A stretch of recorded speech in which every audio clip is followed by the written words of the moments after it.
Shalom. Welcome to the Renaissance Woman Show. I am your host, Renaissance Woman, aka Ren Judah, and it is good to be back on here talking to you guys once again. So I was sitting here just having one of my brainstorming sessions and listening to a audiobook on YouTube.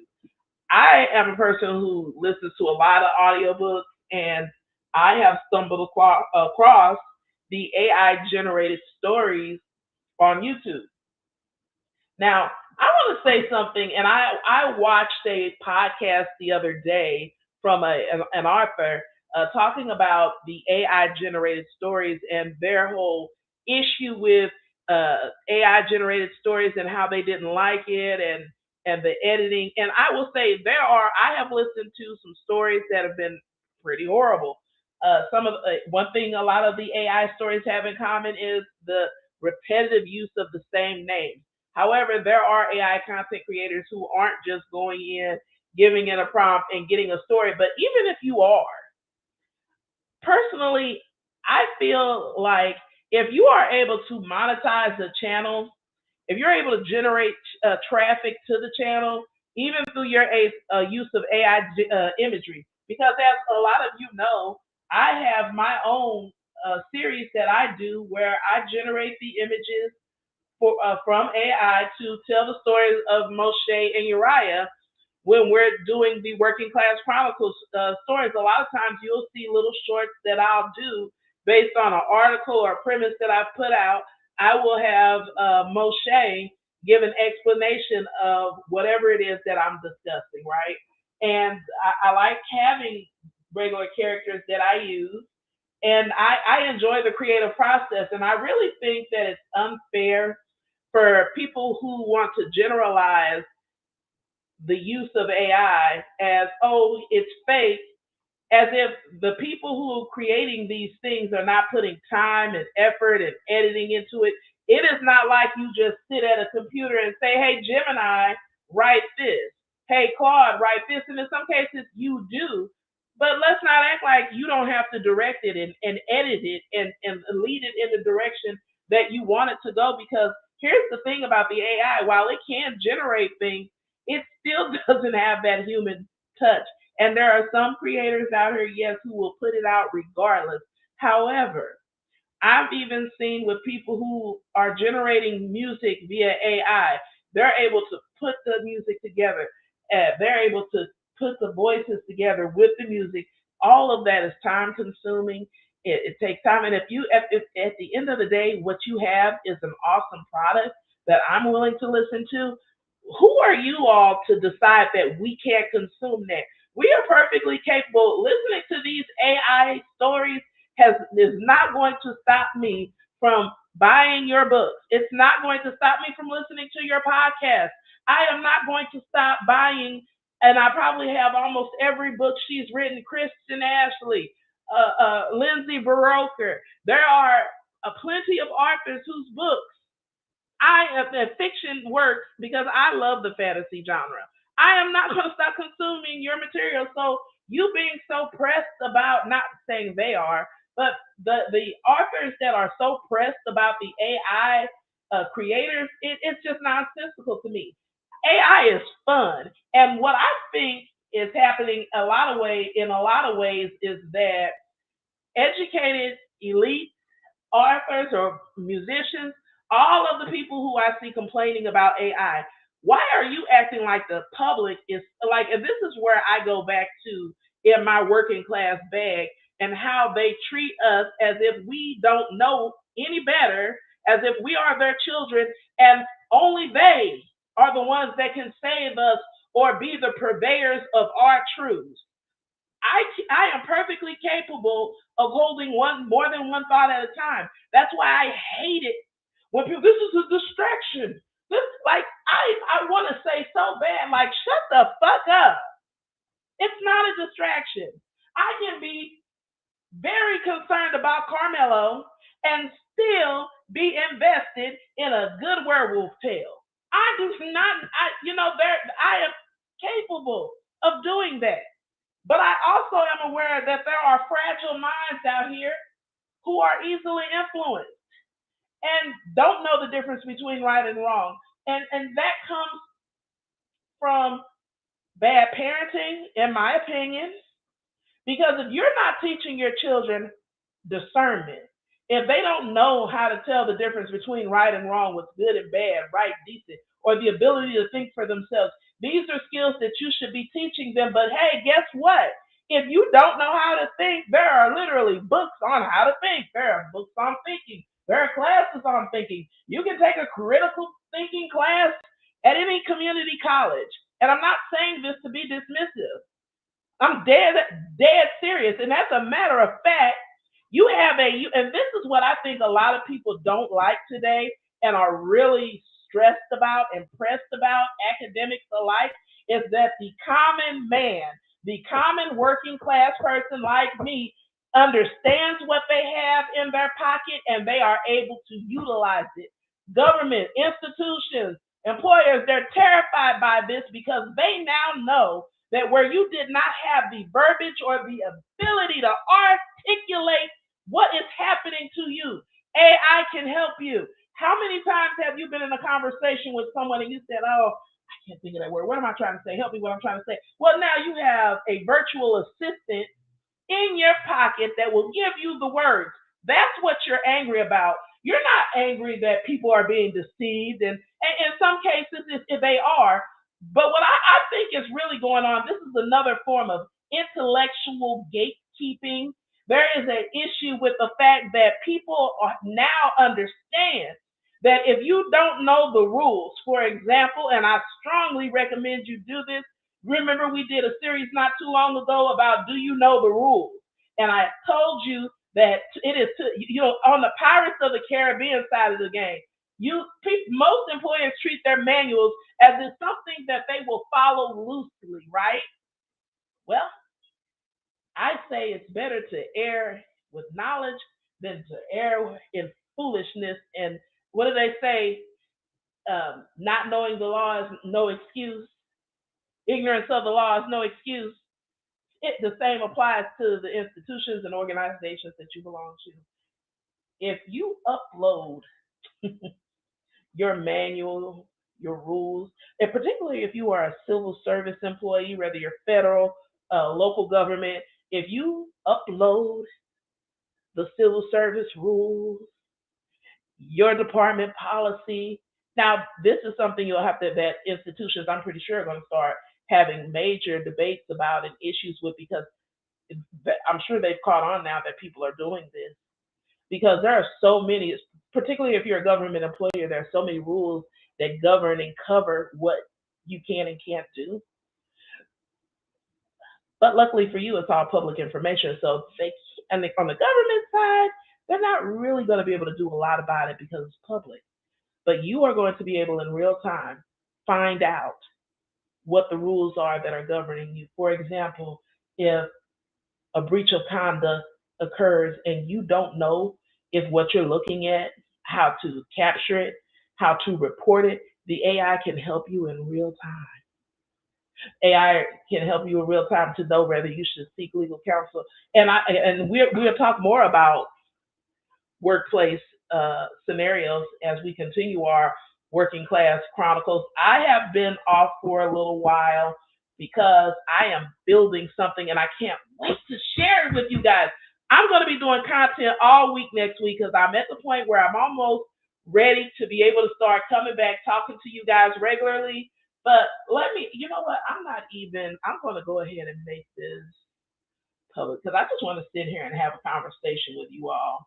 And I'm going to you guys know how I love to play with when I tell you guys, I truly am fascinated by AI, and I can just tell you my use of AI, how it's evolved over time.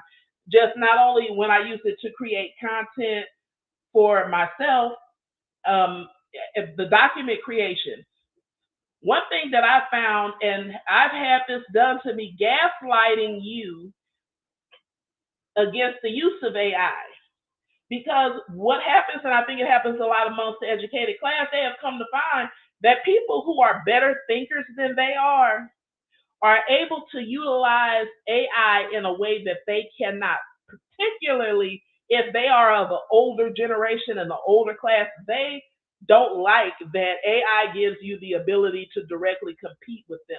And particularly if you are already a person who produces better ideas than they are, you're able to take that and skyrocket into a whole nother zone, into a whole nother level. Your output is better, you're faster, you're better, you're smarter than them already. So when you couple that with AI, they hate your damn guts.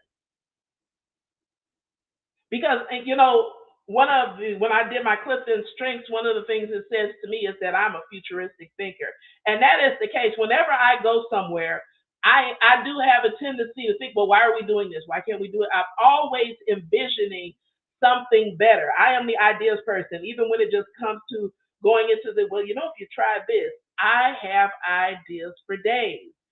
I am more and really what I see a lot of organizations and institutions do rather than utilizing their ideas person. Because guess what? While I am the ideas person, most of the time I'm not always the person to execute. So I am for I can think of it, I can build it, we can put it together. But in terms of execution, I am that person who gets easily bored and it's like, okay, yeah, I did that. Go do that. I got another idea and I'm off to the next thing instead of utilizing your people who are good at strategic planning, coming up with ideas, most of the time, because of jealousy and envy, they want to sideline those people. If you have to keep me engaged, and when you start talking about sometimes the monotony that goes into creating things, I will fall off unless there's AI involved because I've always been a gadget person. And so document creation was something that I found tedious, boring, um, you know, dealing with the margins and all that. Well, now I can literally visualize my document, tell AI how I want it, and then I'll just sit and play with templates and ideas until I build exactly what I want. And I think what a lot of people have a problem is now that everybody is able to do that. But guess what? Everybody's concepts aren't great. And I'm not saying all mine are great, but there's enough room and there's enough of I will say there's a niche for everybody. There is somebody who is going to be attracted to what you're doing and they're going to want that. It's just like it's the difference between Bed and Body Works and Bed Bath and Beyond and all these different things. Everybody likes their own specific brand. But for some reason, people today come from such a scarcity mentality that not only do they not want you to have that choice, they want to try to destroy you or anybody else that is actually engaging in it, right?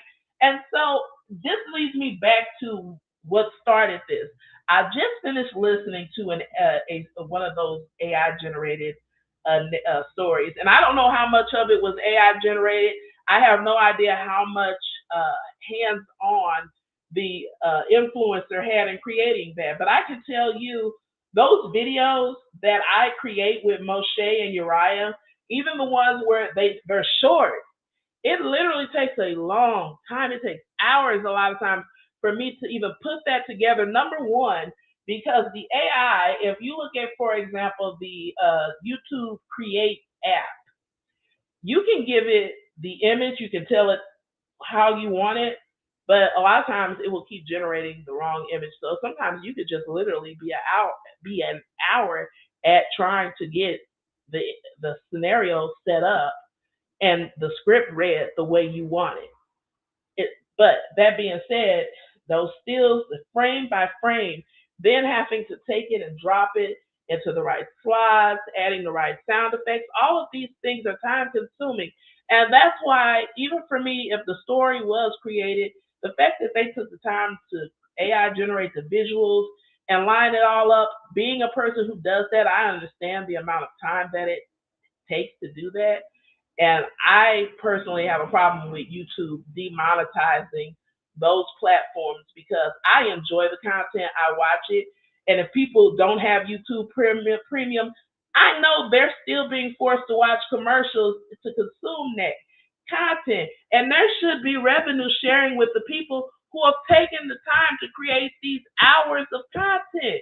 It takes a long time to get a 5 minute story together and put it in sequence to be on a reel, let alone the hour and a half to 2 hour stories or even the 30 minute stories. I just really think it's completely unfair. And I just see it as intellectual gatekeeping. I see it as just like in some of you are going to experience at work. Once you discover that AI gives you the ability to think better and help and become a thought partner with you, you're going to deal with people who are going to have a problem with your output, even though it is highly productive and it gets the company where it needs to be. They are just going to take issue with the way you have created it. And I just think that's absolutely asinine because, again, the AI isn't just sitting there coming up with these things automatically on impulse. There is a human being directing and instructing the AI. And if anybody uses AI the way I do, you understand that not only will the AI give you wrong information, you have to check, you have to verify. The AI is also sycophantic. So it will, unless you program it, it will just sit there and tell you what you want to hear. And so I thought I'd do something fun too. So I've added Gemini to the strings from here. Let's see if we can get Gemini to interact. So I'm sitting here talking to the audience, Gemini, about my perception of how the demonetization of channels that create the AI generated stories. And I think just working people's use of AI is weaponized in a way to make people feel like they're cheating, they're doing something wrong if they use AI. And I'll tell you something else. There is a reason why a lot of companies have AI in their workspace, like with the Google workspaces. I noticed a lot more people are allowing Gemini to assist in the, you know how it says, help me write, because a lot of people are poor writers. I mean, if we can just be honest, I could just say, I know the police department hired report writers because of that very issue. Writing is not everybody's forte. So if you are able to get an assistant to help you convey your thoughts, I don't see why that is a problem. So I just shared that with Gemini. And so what you can do, now on your phone it's different. You can just go right in and it'll play, it'll just start talking. On my computer, I have to press play. So let's see what it says. Your premise is entirely accurate, and the parallel you draw between administrative report writing and creative content generation exposes a massive double standard. 1. The corporate, institutional double standard. You point out that tools like Google Workspace explicitly integrate AI, help me write, to assist users. In professional and institutional environments, including law enforcement, municipal management, and corporate administration, the use of clerical assistance, templates, and now generative AI to draft reports is standard operating procedure. Clarity over pedigree. The primary objective of an institutional report is to convey facts, timelines, and structural information clearly and accurately. Police departments have long utilized dedicated report writers, transcriptionists, or standardized software precisely because an officer's core competency is field operations and forensic observation, not necessarily prose. Acceptance of tools. When an executive or a municipal administrator uses AI to draft a policy memo, it is praised as efficiency or digital transformation. When a working-class creator uses AI to structure a narrative or generate imagery for a channel, it is attacked as cheating or inauthentic. The tool is identical. The social status of the user is the only variable that changes. 2. The mechanics of the attack. The weaponization of terms like cheating or fake is a defensive maneuver by the established professional or creative class. Defending the premium. For decades, the ability to write well, format documents, or produce media required access to higher education, expensive software, or gate-kept publishing networks. This allowed the credentialed class to charge a premium for their labor.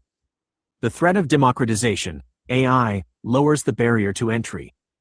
It allows individuals who possess deep domain expertise, intuition, or compelling lived experiences, like the stories featured on Working Class Chronicles, to execute their ideas without needing to clear traditional administrative or financial hurdles.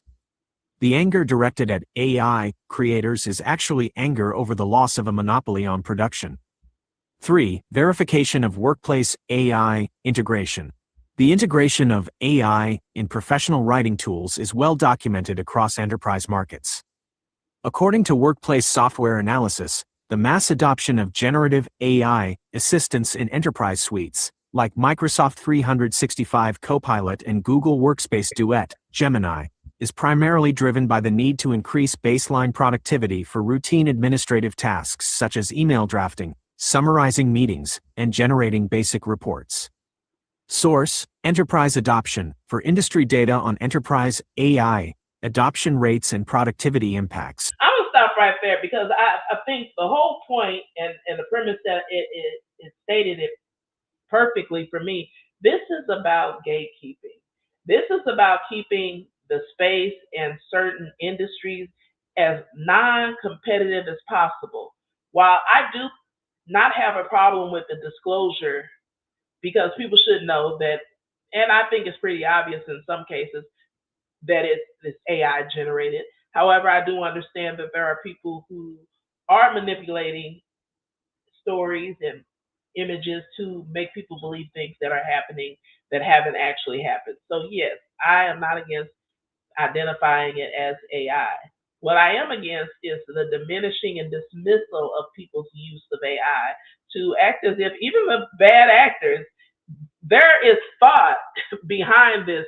And let's not act like fake news did not occur before AI. Let's say I can distinctly remember years ago, someone had created the narrative and they were generating it on Facebook, YouTube, that Tisha Campbell had died of AIDS. And everybody was running around upset trying to see what happened, and it turned out it was a lie. And we see that to a larger degree in the political spaces, but let's not act like political propaganda is something newly invented, and that if you cut off AI today, fake news is going to continue. There are always going to be people lying about events. And that is that's why I think independent media has such an appeal to people, because when regular people like myself or anybody else decides to actually cover a story, we are going to cover it from the ground and from a working class person's perspective, not from legacy media. Legacy media is all about, number one, making sure they stay in the good graces of those in charge, because what people fail to realize is a lot of times, and I think you can see it now more so than ever before, access becomes limited. So being able to, for example, to have access to the president's press pool, being able to report from the White House, all those things can become restricted if you anger, for example, a President Trump who decides what media outlets he's going to just outright label fake news. And so the voice of the presidency carries a lot of weight. And so for some people, well, why would the president say it if it isn't true? This is where we go into, yeah, there are people who are there are always going to be people who are easily misled because, number one, I think people are just exhausted and they don't feel like thinking for themselves. They put their faith in man rather than God. And as the Bible said, when you do that, it'll fail you every time. But nevertheless, we have people who do that and they believe anything that is said. That is why you see a lot of content creators, AI or not, sit up here and promote all types of pseudoscience and weak ideologies that are just followed because people want to believe, because they're tired. They don't have time. They don't want to make the time to think for themselves. And to be honest, sometimes you just don't have the damn bandwidth. How many of you have ever gotten off work and came home and just went to bed because it was just that kind of day? It's not even like as soon as you hit the house, you took your shower and you might not even eat. You didn't even eat dinner. You just went to bed because you were damn tired. That's what I'm talking about, the exhaustion that occurs. And so what is happening is when you're able, one thing that AI can do a lot of times is give people the mobility and the ability to to step out of their current situation, maybe even help them brainstorm on how to build that business, how to complete. Let me tell you something right now, even building the foundation, there are of the businesses that I'm building. There are steps that I didn't know that for this particular industry that you need to do in order to be seen. Well, the AI can give you step by step directions on how to do that. Now, I've always had an LLC. I've had one for years, but the operations on certain parts of it, the for those of you who have 501c3s, or you're trying to get one, now you have the ability to build whatever it is you want to build, and with the right prompting, with the right questions, and verifying the sources, you are able to do a lot of things yourself. If, for example, when I have issues with my text, I ask the AI and it will give me step by step directions. You have the ability now to go back and replay what you just had the AI give you until you can walk through the directions and change the settings on your computer, fix your refrigerator, like literally step by step directions. And I say this and I sincerely believe it. This is the working man's burden right now because you have elites who want to try to keep you on an honor system that they don't even use. Okay? They want to keep you pigeonholed to the idea, oh, that's not right, that's not fair. But if you look at the system that we are dealing with today, are they really operating in fairness? Are they really doing what's right? And even one of the authors that I saw criticizing people's use of AI for writing, she herself admitted that she does use AI if she gets stuck. It is a true thought partner that can help you take your idea to the next level. And AI is not nuanced enough. It doesn't have real life lived experience. So it's not going to be able to experience life. That's why in a lot of the AI generated stories you hear, it'll do these weird analogies like the sky was as blue as a something or comparing things to something that makes absolutely no sense. It's something that a human being would not say. I got it. But at the same time, all I'm going to tell you is don't allow yourself to be gaslit in a way that you don't utilize these tools. These tools can help you build and do, excuse me, a lot of things that you were not able to do before and do it a lot quicker, as a matter of fact. So that's my main point here I just wanted to talk about that a little bit because I was really disheartened to see that that channel was not monetized, and I know why. It's because the images were AI generated, and more than likely, a good portion of the story probably was generated. But even the story, the articles that I write with AI, if you maybe I'll go live one day and show the process of writing an article in AI and how a lot of times you have to stop the AI. You have to tell it, no, don't use these words. For example, if any of you, and I want to say this too, if you are using AI to respond to this is again, this is not a legal channel. I am not a lawyer. This is not legal advice. Also, the thoughts and views expressed on this channel are mine and mine alone, and they do not belong to any entities or organization that I belong to. They don't represent them. These are my thoughts and my personal experiences. If you are using AI to respond to disciplinary action at work, I would strongly recommend that you give the AI explicit directions and then you take it to another AI and ask it to critique what was just written. Because one thing AI will do, it will speak in a very authoritative manner. It will speak with confidence. Even when it's dead wrong, it'll tell you what you want to hear. And I would say go into your Google settings and change those settings to give it directions to number one, avoid ego protection. Don't be, because you don't need a sycophant. You need your AI to actually be a tool that will help you and stop you from making catastrophic mistakes. I have literally drafted emails myself that I've just tapped out, responding to something in anger, put it in the AI and ask it to edit it, and it'll say, stop, do not send that email. And it happened to me to the point where I had to actually reach out and contact somebody, and they told me, yeah, don't do that. But I'm like, why? So we on a Hebrew Woman show, we always talk about having wise counsel. Sometimes your emotions will have you believing that even though it could be the truth, you could be absolutely right. Now may not be the time to do what you're doing. So that being said, don't ever go with just one AI and what it says, because what you will find, and I did a video not too long ago about how I have a tiny council of AI, and most of the time I'll have the three windows open. I will inform the AI that we are about to do a collaborative session. It'll be Gemini, Claude, and Chat most of the time. And every now and then, depending on what it is, I'll take that final version and run it through Perplexity, because it's a deep research model, and ask it to assess the document. But someone will say, that seems like a lot.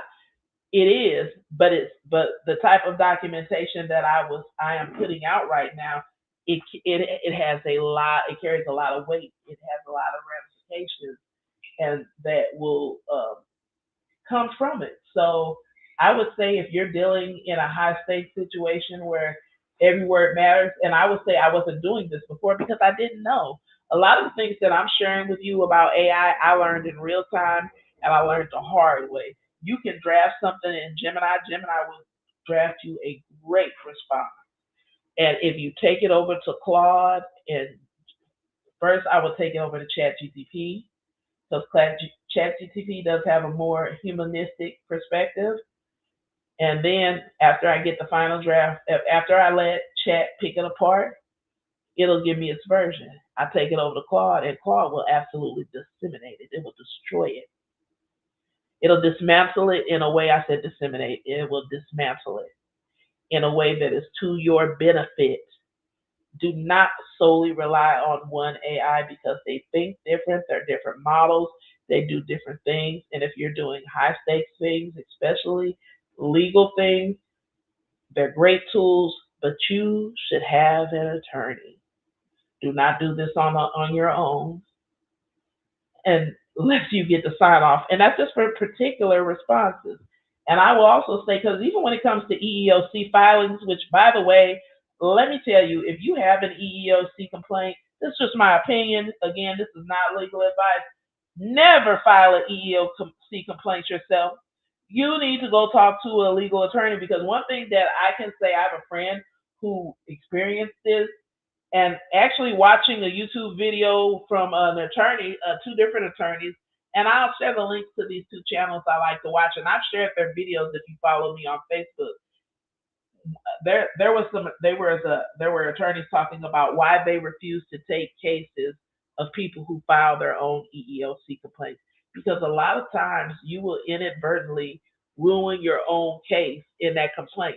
A lot of times the employer, when you go to court, if you end up in court, they will try to restrict what the case is about to what was complained about in the EEOC document. So if you leave things out, which even in the EEOC process, yes, you can go in and make amendments. But my purpose here is to tell you, get help. Don't do this on your own. When you go to the EEOC, they are not lawyers. They are not there to help you with your case. They will investigate, but they are not going to help you. That's not their job. That's not their function. You need legal counsel. That is why you do not ever file an EEOC complaint on your own. Don't do that. So, because a lot of times you can just hurt yourself. So that being said, that is why I just make it clear. I want to make it clear. Don't let people gaslight you into not using AI. AI can help you do a lot of tremendous things. It'll help you understand a lot of things. Literally, even the terms of agreement, terms of service for apps that you want to sign up for. Copy and paste that into the AI and ask it, hey, what does this mean? What am I agreeing to here? And it will break it down for you. There are a lot of things that you may not understand, And maybe you have, you just don't want to ask anybody. Copy, paste it, scan it, run it, ask the AI to explain it to you. You literally can pick your grade level. If you need it to be explained to you on a third grade level, it will do that for you. Use AI, stop letting academics and people who have everything to gain from you remaining not in the know, don't allow them to gaslight you, because these tools are here. They are tools. It's literally a hammer, a mallet, a screwdriver. It's everything you need it to be. And just be careful and be smart about it. And if you have questions, as always, you want to hear more about how I use AI, you want to know how you can use it to help you can always hit me up at sister7@gmail.com. If you, as always, if you guys have topics you want to see me discuss or you want to share with me, send me an email and I will be happy to talk about it. Go over to Real Talk with Real People. I am going to start. Someone asked me, and I'm going to do it, to review some of the old shows that we did here. And I wouldn't mind a scroll down memory lane. So I actually may do that today. Take one of the old shows and run it, and I'm gonna have to find a replacement uh, charger for my old computer because I can't find it, and so I'm not able to pull some of the things that I downloaded on there. But I will do that, and so I guess I'll start tonight. And we'll just go back and look at some of those old episodes. And I want to kind of do a walk down memory lane and talk about where YouTube was, the so called black YouTube spaces that we're in, and how I see them now that I'm back to doing content all these years later. The space definitely looks and feels different. Your relationship conversations are different, and even the original content creators themselves that dominated the space, that it seems like everybody has gone into celebrity gossip. So it'll be interesting for me to go back and take a look. Thanks for watching, and I just want to share my thoughts. I'll talk to you guys later. Shalom.